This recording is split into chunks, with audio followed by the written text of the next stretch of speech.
শেখ হাসিনার মানবতা বিরোধী অপরাধের মামলার রায় আজ। নারী হিসেবে অনুকম্পার সুযোগ নেই বলছেন প্রসিকিউটর। ট্রাইব্যুনালে নিরাপত্তা জোরদার। শেখ হাসিনার রায় নিয়ে নৈরাজ্য সৃষ্টির পায়তারা দেখছেন মির্জা ফখরুল। যে কোনো বিশৃঙ্খলা দমনের ঘোষণা স্বরাষ্ট্র উপদেষ্টার। জামাতের আন্দোলনে নির্বাচন প্রভাবিত হবে না জানালেন গোলাম পরওয়ার। ইসির সংলাপে ইসলামী ঐক্যজোটের দুপক্ষে বিতণ্ডা, একটিকে বহিষ্কার। জবরদস্তিমূলক দাবি না করে জামাত সহ ৮ দলকে সমঝোতায় আসার আহ্বান বাম দলগুলোর, নইলে সবার ক্ষতিগ্রস্ত হওয়ার সতর্কবার্তা। দেখছিলেন ক্রাউন সিমেন্ট সংবাদ শিরোনাম, এবারে বিস্তারিত। শেখ হাসিনা সহ ৩ আসামির বিরুদ্ধে করা মানবতা বিরোধী অপরাধের মামলার রায় আজ। বাংলাদেশ টেলিভিশনে রায়ের কার্যক্রম সরাসরি সম্প্রচার করা হবে বলে জানিয়েছে প্রসিকিউশন। নাবিল জাহাঙ্গীরের রিপোর্ট। ৫ মাসের আনুষ্ঠানিক বিচারিক কার্যক্রম শেষে সোমবার ঘোষণা হতে চলেছে জুলাই আগস্টের মানবতা বিরোধী অপরাধের প্রথম কোনো মামলার রায়। এদিন সাবেক প্রধানমন্ত্রী শেখ হাসিনা ও সাবেক স্বরাষ্ট্রমন্ত্রী আসাদুজ্জামান খান কামাল এবং আসামি থেকে রাজসাক্ষী হওয়া সাবেক আইজিপি আবদুল্লাহ আল মামুনের মামলার রায় দিতে চলেছে ট্রাইব্যুনাল। এই মামলায় পলাতক 2 আসামি শেখ হাসিনা ও আসাদুজ্জামান খান কামালের সর্বোচ্চ শাস্তি প্রত্যাশা করছে prosecution. Prosecutor Gazi MH Tamim জানান, ট্রাইব্যুনালের আইন অনুযায়ী নারী হিসেবে শাস্তির ক্ষেত্রে শেখ হাসিনার বিশেষ কোনো ছাড় পাওয়ার সুযোগ নেই। ক্রিমিনাল জুডিসপ্রুডেন্স যেটা আমাদের দেশে CRPC আছে, সেখানে জামিন প্রদানের ক্ষেত্রে নারীকে, অসুস্থকে এবং কিশোর বালক শিশুদেরকে প্রিভিলেজ দেওয়া আছে, কিন্তু রায় প্রদানের ক্ষেত্রে নারীকে আমাদের সাধারণ আইনেও কোনো আলাদা প্রিভিলেজ দেওয়া হয় নাই, আর আমাদের এই আইনেও কোনো আলাদা প্রিভিলেজ নেই। এই মামলায় প্রসিকিউশনের পক্ষ থেকে যে 5টি অভিযোগ আনা হয়েছিল, প্রসিকিউশন 5টি অভিযোগই সন্দেহাতীতভাবে প্রমাণ করতে সক্ষম হয়েছে এবং প্রসিকিউশন সর্বোচ্চ শাস্তি মৃত্যুদণ্ড প্রার্থনা করেছে। রায়ে দোষী সাব্যস্ত হলে আদালতে আত্মসমর্পণ কিংবা গ্রেপ্তার হওয়া ছাড়া এর বিরুদ্ধে আপিল করতে পারবে না আসামিরা। দোষী প্রমাণিত হলে রায় প্রকাশের পর ইন্টারপোলের কাছে আবারও পলাতক আসামিদের গ্রেপ্তারের আহ্বান জানাবে প্রসিকিউশন। কালকে যদি রায় হয় এবং রায়ে যদি ট্রাইব্যুনাল ওনার বিরুদ্ধে শাস্তি প্রদান করেন, তাহলে আমরা আরেকটি কনভিকশন ওয়ারেন্টের আবেদন ইন্টারপোলে আবার পাঠাবো তার বিরুদ্ধে রেড নোটিশ জারির জন্য। যে সকল আসামিরা এই মামলায় পলাতক আছে তারা গ্রেফতার হওয়া অথবা সারেন্ডার করা ছাড়া অ্যাপিল ডিভিশনে আপিল করতে পারবেন না। পৃথিবীতে এখন পর্যন্ত যত এই ধরনের মানবতা বিরোধী অপরাধ হয়েছে, কেউই স্বীকার করেনি যে ওনারা অপরাধী। তারই অংশ হিসেবে উনি অস্বীকার করেছেন, কিন্তু আদালত এটাকে ডিসাইড করবেন যে উনি আদৌ অপরাধী কি নয়। প্রথম কথা হলো যে এই ট্রাইব্যুনালে হাজির হয়ে উনিও সব কথা বলতে পারবেন। হাজির না হয়ে উনি যে সকল কথা বলবেন সেটা আইনের দৃষ্টিতে কোনো বক্তব্যই নয়। রায় ঘোষণাকে কেন্দ্র করে ট্রাইব্যুনাল এলাকায় নিরাপত্তা জোরদার করা হয়েছে। আসামিদের বিরুদ্ধে জুলাই আগস্টের আন্দোলন দমনে মারণাস্ত্র ব্যবহারের নির্দেশ, উস্কানি ও প্ররোচনা, আবু সাইদকে হত্যা, চানখারপুলে 6 জনকে হত্যা এবং আশুলিয়ায় মরদেহ পোড়ানো সহ মোট 5টি সুনির্দিষ্ট অভিযোগ রয়েছে।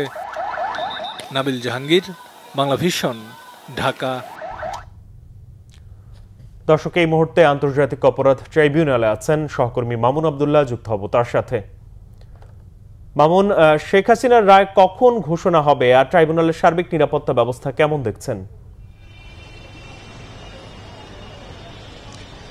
মাহমুদ, আপনাকে অসংখ্য ধন্যবাদ। আপনি জানেন যে আজকে সেই ঐতিহাসিক দিন এই কারণেই বলছি। আপনি জানেন যে মানবতা বিরোধী অপরাধের কারণে রক্তখেকো শেখ হাসিনা, পতিত স্বৈরাচারের প্রধানমন্ত্রী শেখ হাসিনা এবং আওয়ামী লীগের দলের প্রধান শেখ হাসিনার যে মানবতা বিরোধী অপরাধ, সেই অপরাধের মামলার রায় আজকে পড়া হবে। আপনি জানেন যে গত 13ই নভেম্বর আজকে রায় দিন নির্ধারণ করেছিল। সেই নির্ধারিত দিন উপলক্ষে আজকে রাজধানী সহ বিভিন্ন জায়গায় আইনশৃঙ্খলা বাহিনী কড়া আমরা তাদেরকে অবস্থানে থাকতে দেখেছি এবং কয়েক স্তরে বিজিবি থেকে শুরু করে সেনাবাহিনী, আনসার, পুলিশের কয়েক স্তর সেখানে তারা টহল অবস্থায় আছে রাজধানীর বিভিন্ন পয়েন্টে। আমরা আসলে এই মুহূর্তে ট্রাইব্যুনালের গেটে অবস্থান করছি, সেখানেও কয়েক স্তরের নিরাপত্তা ব্যবস্থার মধ্য দিয়েই কিন্তু সাধারণ মানুষকে ট্রাইব্যুনালে প্রবেশ করতে হচ্ছে। যাদের খুব বেশি প্রয়োজন তারাই কিন্তু ভিতরে প্রবেশ করতে পারছে। আপনি দেখছেন যে সেনাবাহিনীর সাজোয়া যান সহ সেনাবাহিনী প্রস্তুত রাখা হয়েছে। এর আগে আপনি জানেন যে রাতভর বিভিন্ন স্থানে ককটেল বিস্ফোরণ সহ কয়েকটি ছোটখাটো নাশকতার ঘটনা ঘটেছে। রাজধানীর বাংলা মোটরে এনসিপি কার্যালয়ের সামনে থেকে শুরু করে উপদেষ্টা রিজওয়ানা হাসানের বাড়ির সামনেও ককটেল বিস্ফোরণ হয়েছে বলে আমরা জানতে পেরেছি। এবং একই সাথে আপনাকে বলে রাখি যে আজকে আপনার যে প্রশ্ন ছিল যে আজকে কয়টার সময় মানবতা বিরোধী অপরাধে শেখ হাসিনার যে রায়, সেই রায় পড়া হবে, আমরা যতটুকু জানতে পেরেছি এই রায়টি ঠিক 11টার সময় রায় পড়া শুরু হতে পারে। এবং একই সাথে আপনি জানেন যে শেখ হাসিনার সাথে সাবেক স্বরাষ্ট্রমন্ত্রী আসিফুজ্জামান খান কামাল এবং আইজিপি চৌধুরী আব্দুল্লাহ আল মামুনের রায়ও আজকে ঘোষণা করা হবে, অর্থাৎ 3 জনের রায় ঘোষণা করা হবে। চৌধুরী গোলাম মর্তুজা নেতৃত্বাধীন 3 সদস্যের যে বিচারিক প্যানেল, সেই প্যানেল 11টার সময় রায় পড়া শুরু করবে। এর মধ্যে আপনি জানেন শেখ হাসিনা এবং স্বরাষ্ট্রমন্ত্রী সাবেক স্বরাষ্ট্রমন্ত্রী আসিফুজ্জামান খান কামাল তারা দুজনই পলাতক অবস্থায় আছেন এবং চৌধুরী আব্দুল্লাহ আল মামুন রাজসাক্ষী হিসাবে তিনি ট্রাইব্যুনালে 11টার সময় আসবেন এবং তিনি গ্রেফতারকৃত অবস্থায় আছে। তো এই ছিল আমার কাছে ট্রাইব্যুনাল এলাকা থেকে আইনশৃঙ্খলা বাহিনীর পরিস্থিতি এবং সবশেষ অবস্থা। মাহমুদ। মামুন, আপনাকে ধন্যবাদ। দর্শক, আন্তর্জাতিক ট্রাইব্যুনাল থেকে জানাচ্ছিলেন সহকর্মী মামুন আব্দুল্লাহ। আজ রায়ের অপেক্ষায় শেখ হাসিনা সহ 3 জনের বিরুদ্ধে করা মানবতা বিরোধী অপরাধের মামলা। প্রায় 9000 পৃষ্ঠার তদন্ত প্রতিবেদন, শেখ হাসিনার পক্ষে রাষ্ট্র নিযুক্ত আইনজীবী, 28 দিনে 54 জনের সাক্ষ্য, ট্রাইব্যুনালের প্রথম রাজসাক্ষী আর এজলাস থেকে বিচার কার্যক্রম সরাসরি সম্প্রচার। কেমন ছিল আলোচিত এই মামলার বিচার প্রক্রিয়া? নাবিল জাহাঙ্গীরের আরেকটি প্রতিবেদন। জুলাই আগস্টের গণ অভ্যুত্থান ঠেকাতে ছাত্র জনতার উপর নির্মমভাবে হত্যাযজ্ঞ চালায় তৎকালীন আওয়ামী লীগ সরকার। 5 আগস্ট আওয়ামী লীগের পতনের পর 2024-এর 14 অক্টোবর থেকে দলটির প্রধান শেখ হাসিনা, সাবেক স্বরাষ্ট্রমন্ত্রী আসাদুজ্জামান খান কামাল ও সাবেক আইজিপি আব্দুল্লাহ আল মামুনের বিরুদ্ধে তদন্ত শুরু করে আন্তর্জাতিক অপরাধ ট্রাইব্যুনালের তদন্ত সংস্থা। 25 মে ট্রাইব্যুনালে তদন্ত প্রতিবেদন জমা দেওয়া হয়। অভিযুক্তদের বিরুদ্ধে মারণাস্ত্র ব্যবহার করে হত্যার নির্দেশ, উস্কানি ও প্ররোচনা, আবু সাইদকে হত্যা, চানখারপুলে 6 জনকে হত্যা ও আশুলিয়ায় মরদেহ পোড়ানোর মোট 5টি সুনির্দিষ্ট অভিযোগ আনা হয়। 1 জুন পলাতক 2 আসামি শেখ হাসিনা ও আসাদুজ্জামান খান কামালের বিরুদ্ধে গ্রেপ্তারি পরোয়ানা জারি করে ট্রাইব্যুনাল। এর ধারাবাহিকতায় পত্রিকায় বিজ্ঞাপন প্রকাশের পরেও হাজির না হওয়ায় 24 জুন আসামিদের পক্ষে আইনজীবী নিয়োগ করে ট্রাইব্যুনাল। মামলার কার্যক্রম বাংলাদেশ টেলিভিশনে সরাসরি সম্প্রচার করা হয়। 10 জুলাই অভিযোগ আমলে নিয়ে আনুষ্ঠানিক বিচার শুরুর আদেশ দেয় ট্রাইব্যুনাল। এদিন সাবেক আইজিপি চৌধুরী আব্দুল্লাহ আল মামুন তার অপরাধের দায় স্বীকার করে রাজসাক্ষী হওয়ার ইচ্ছা পোষণ করেন।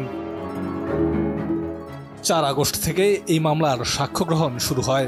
28 কার্যদিবসে রাজসাক্ষী সহ মোট 54 জনের সাক্ষ্য গ্রহণ ও আসামিপক্ষের জেরা সম্পন্ন হয়। সাক্ষীদের মধ্যে স্থানীয় সরকার উপদেষ্টা ও ছাত্র আন্দোলনের সাবেক সমন্বয়ক আসিফ মাহমুদ, এনসিপির আহ্বায়ক এবং সাবেক সমন্বয়ক নাহিদ ইসলাম ও আমার দেশ সম্পাদক মাহমুদুর রহমানও ছিলেন।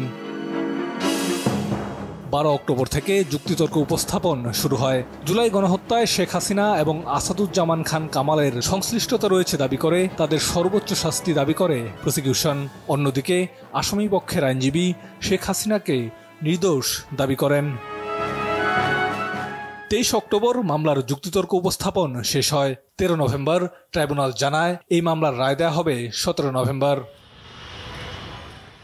নাবিল জাহাঙ্গীর, বাংলা ভিশন, ঢাকা।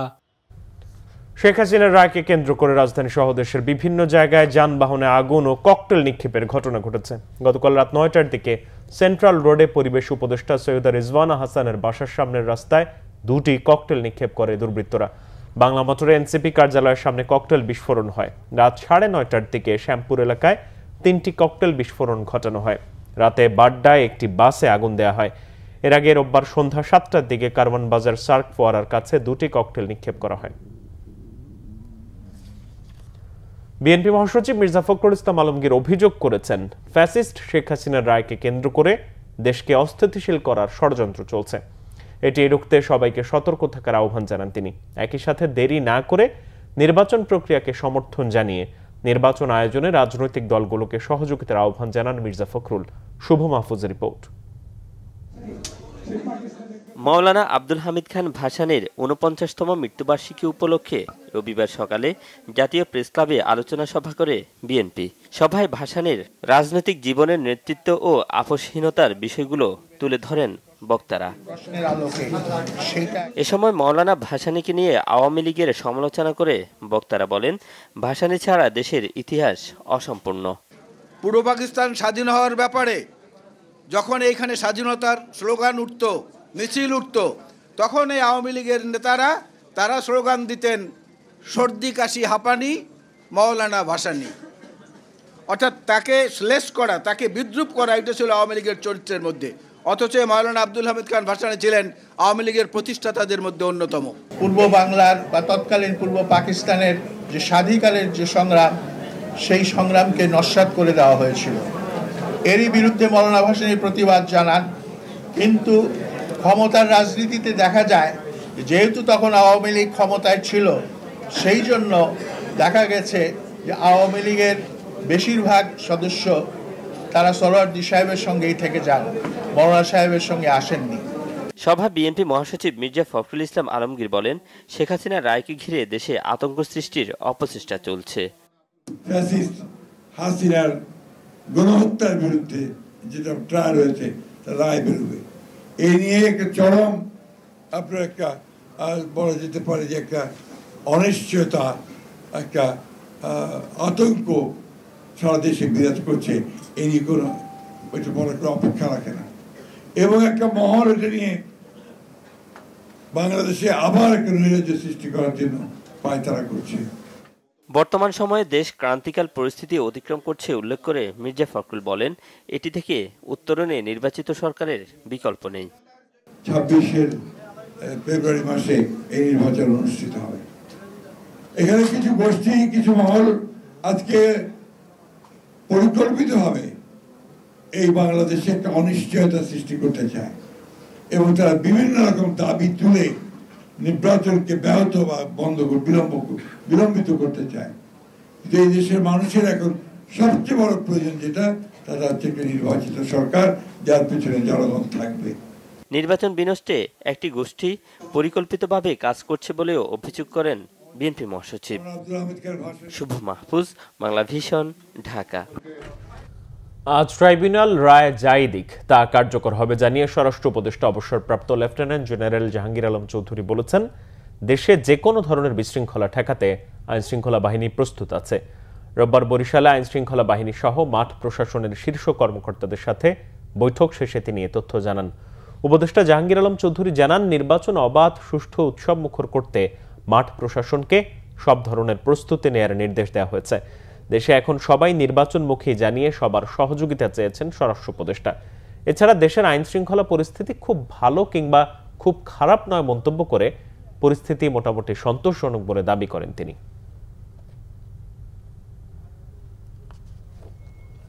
দেশের আইন শৃঙ্খলা পরিস্থিতি যে খুবই ভালো আমি বলবো না, খুবই খারাপ আমি বলবো না, এটা সন্তোষজনক। আশা করব যে এই ইলেকশনটা খুব ফ্রি, ফেয়ার, ক্রেডিবল এবং উৎসবমুখর হবে। রায়ের মাননীয় ট্রাইব্যুনাল কি রায় দেয় তা আমরা তো জানি না, বাট রায় যাই দেয় এটা কার্যকরী হবে এবং জনগণ এবং এই হেতু সবাই এটা মেনে নিবে।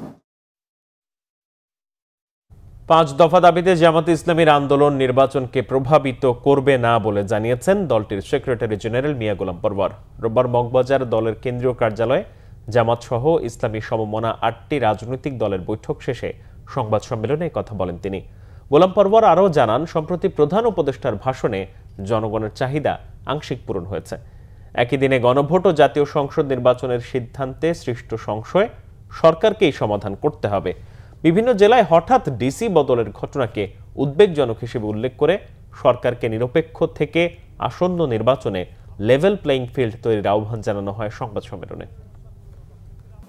আইনি ভিত্তির প্রয়োজনে যে গণভোটটা যখন হবে, এই গণভোটের সংস্কারের পক্ষে আমরা সবাই হা বলব এবং জাতিকে আমরা হায়ের পক্ষে ভোট দেওয়ার জন্য উদ্বুদ্ধ করব। আমাদের এই আন্দোলনের জন্য সংস্কার প্রস্তাবের গুরুত্বপূর্ণ ম্যাটেরিয়ালসগুলো কিন্তু ঐক্যমত্য কমিশন এবং গণভোটে ইনশাল্লাহ যাচ্ছে। এটা আন্দোলনেরই ফসল।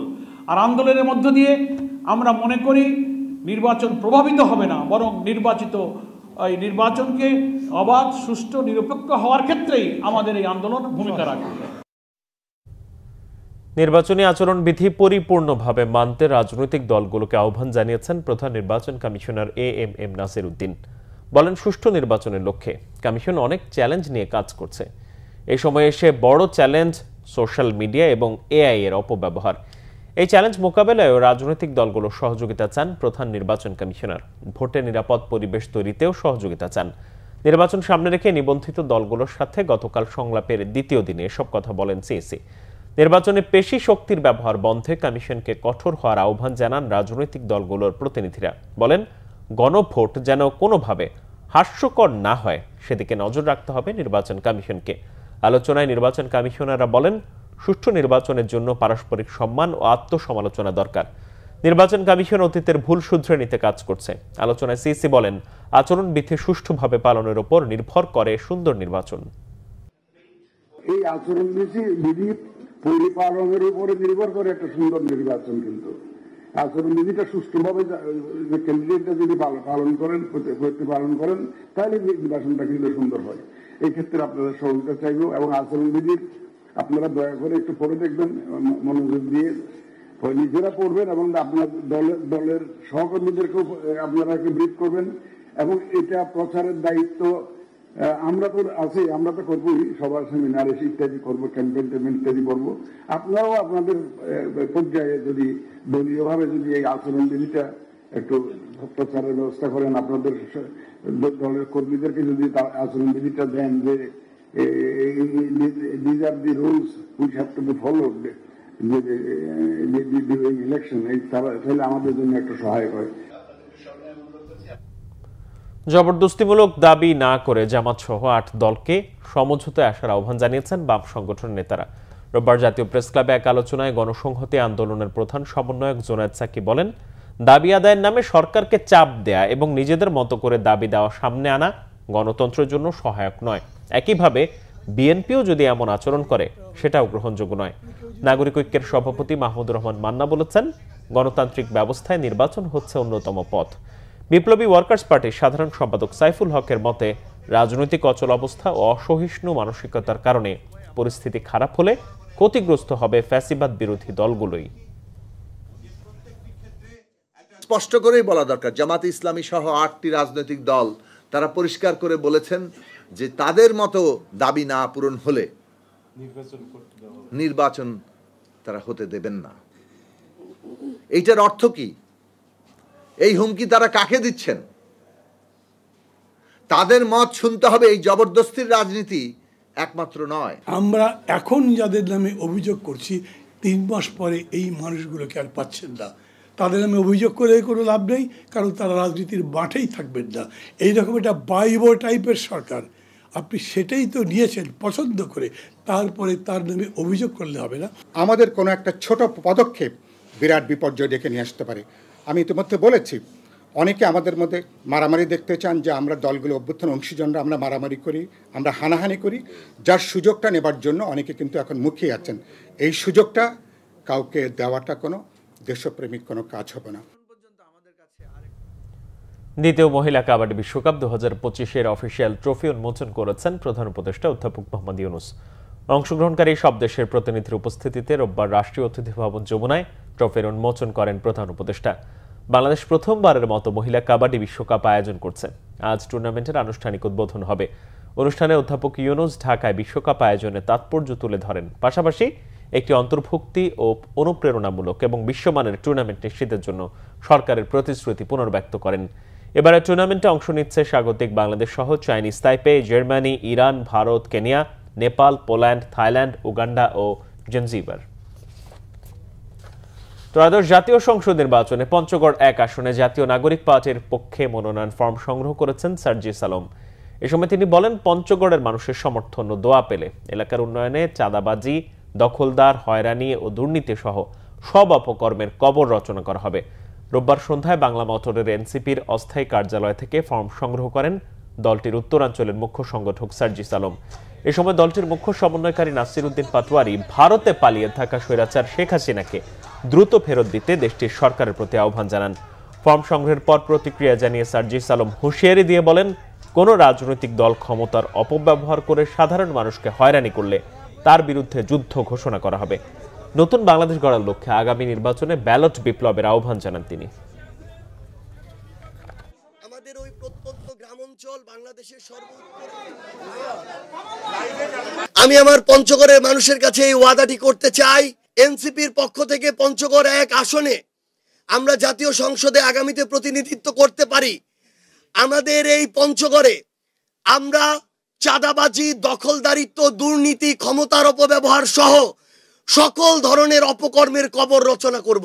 পঞ্চগড়ে শিক্ষাকে কিভাবে রাজনীতি থেকে আলাদা করা যায় এবং মানসম্মত শিক্ষা নিশ্চিত করা যায়, সেটা আমাদের অন্যতম একটি লড়াই হয়ে থাকবে। আগামী 3 মাস দেশের জন্য গুরুত্বপূর্ণ বলে মন্তব্য করেছেন অর্থ উপদেষ্টা ডক্টর সালেউদ্দিন আহমেদ। সরকারকে অনেকেই ফ্যাসিস্ট বলছেন, তাই ফ্যাসিজমের সংজ্ঞা নিয়ে নতুন করে ভাবতে হচ্ছে। রোববার রাজধানীর মাতৃভাষা ইনস্টিটিউট অডিটোরিয়ামে নগদ ডিআরইউ বেস্ট রিপোর্টিং অ্যাওয়ার্ড 2025 অনুষ্ঠানে তিনি এসব কথা বলেন। অর্থ উপদেষ্টা বলেন, একটা সুষ্ঠু ও সুন্দর নির্বাচন দিয়ে সরকারের সবাই যে যার জায়গায় ফিরে যেতে চান। বলেন, দেশের বর্তমান অর্থনীতির পরিস্থিতি যথেষ্ট ইতিবাচক। মূল্যস্ফীতি 14 থেকে নামিয়ে 8-এ নেমে এসেছে, তবে আরো উন্নতি করতে হবে। দেশের রিজার্ভ, রেমিটেন্স, রপ্তানি বেড়েছে, অর্থনীতি আগের চেয়ে ভালো অবস্থায় রয়েছে। দেশে গুরুত্বপূর্ণ সংস্কারের সুফল মানুষ পাচ্ছে বলেও দাবি করেন অর্থ উপদেষ্টা। অনুষ্ঠানে ডিআরইউর সদস্য 27 সাংবাদিককে বেস্ট রিপোর্টিং অ্যাওয়ার্ড দেওয়া হয়। সংবাদ শেষ করব ক্রাউন সিমেন্ট শিরোনামগুলো আরো একবার জানিয়ে। শেখ হাসিনার মানবতা বিরোধী অপরাধ মামলার রায় আজ। নারী হিসেবে অনুকম্পার সুযোগ নেই বলেছেন প্রসিকিউটর। ট্রাইব্যুনালে নিরাপত্তা জোরদার। শেখ হাসিনার রায় নিয়ে নৈরাজ্য সৃষ্টির পায়তারা দেখছেন মির্জা ফখরুল। যে কোনো বিশৃঙ্খলা দমনের ঘোষণা স্বরাষ্ট্র উপদেষ্টার। জামাতের আন্দোলনে নির্বাচন প্রভাবিত হবে না জানালেন গোলাম পরওয়ার। ইসির সংলাপ ইসলামী ঐক্য জোটের দুপক্ষে বিতণ্ডা, একটিকে বহিষ্কার। জবরদস্তিমূলক দাবি না করে জামাত সহ 8 দলকে সমঝোতায় আসার আহ্বান বাম দলগুলোর। নইল সবার ক্ষতিগ্রস্ত হওয়ার সতর্কবার্তা। এই ছিল এখনকার মতো। পরের সংবাদ সকাল 10টা, এর আগে 9টা রয়েছে নিউজ টপ 10 দেখার আমন্ত্রণ রইল। এছাড়া বাংলাদেশের সংবাদ ও সংবাদ সংশ্লিষ্ট অনুষ্ঠান দেখতে ভিজিট করুন www.bbnews24.com ও facebook.com/bangladeshi news এবং সাবস্ক্রাইব করুন youtube.com/bangladeshi news। ধন্যবাদ।